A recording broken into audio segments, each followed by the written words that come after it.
The flood warning continues for the following river in Missouri. Missouri River at Jefferson City, near Chemie, at Gasconade, at Herman, at Washington, at St. Charles. This flood warning is a result of recent heavy rainfall across eastern Nebraska, western Iowa and northwestern Missouri, in addition to several inches of rainfall over portions of the basin across east-central Missouri.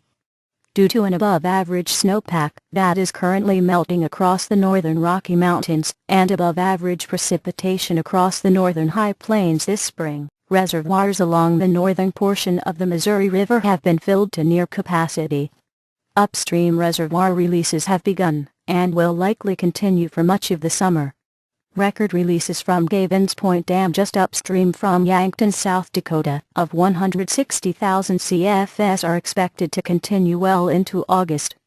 This will cause extended flooding of downstream locations along the Missouri River through the summer and possibly into fall. Precautionary/preparedness actions.